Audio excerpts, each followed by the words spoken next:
दोस्तों, दिनाक्षी short hand में आपका स्वागत है।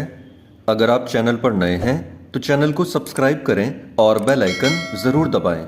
आज की संपादकीय डिक्टेशन 446 शब्दों की एक डिक्टेशन रहेगी जो कि 85 शब्द प्रति मिनट की गति से बोली जाएगी। अगर आपको उस डिक्टेशन की स्पीड को 106 शब्द प्रति मिनट करना हो तो आप YouTube पर स्पीड के ऑप्शन में जाकर स्पीड को 1.25 कर सकते हैं। इस डिक्टेशन की डेमो आउटलाइंस आप हमारे टेलीग्राम ग्रुप से प्राप्त कर सकते हैं।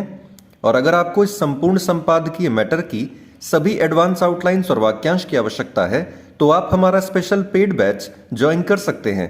हमारे पेड बैच में दी गई एडवांस आउटलाइंस और वाक्यांश की सहायता से आप शॉर्ट हैंड को 120 प्लस की गति में लिखने में सक्षम होंगे।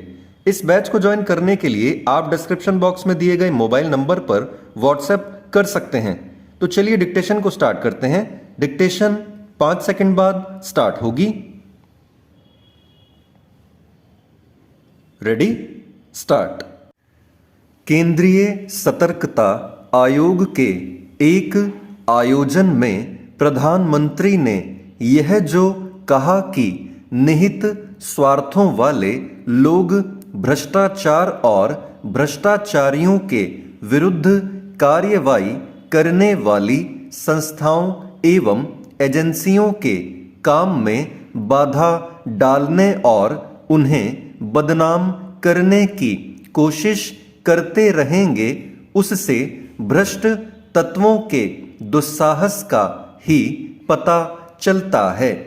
इससे यह भी पता चलता है कि अभी वैसी स्थितियां बनी हुई हैं जिसमें भ्रष्टाचारी सरकारी एजेंसियों को बदनाम करने में सक्षम हो जाते हैं।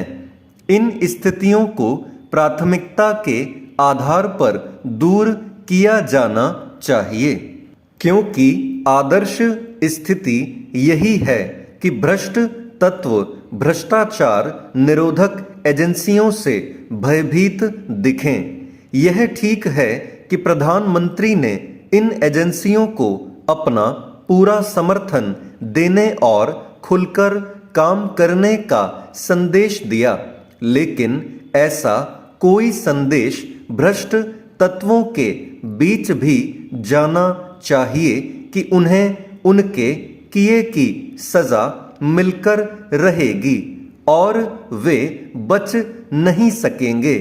इसी के साथ यह भी देखा जाना चाहिए कि सरकारी एजेंसियां अनियंत्रित न होने पाएं और वे भ्रष्टाचार पर अंकुश लगाने के नाम पर लोगों का उत्पीड़न न करने लगें। भ्रष्टाचार निरोधक एजेंसियों को सक्षम बनाने के साथ यह सुनिश्चित करना भी आवश्यक है कि भ्रष्टाचार के आरोप में पकड़े गए लोगों को समय रहते सही सजा मिले।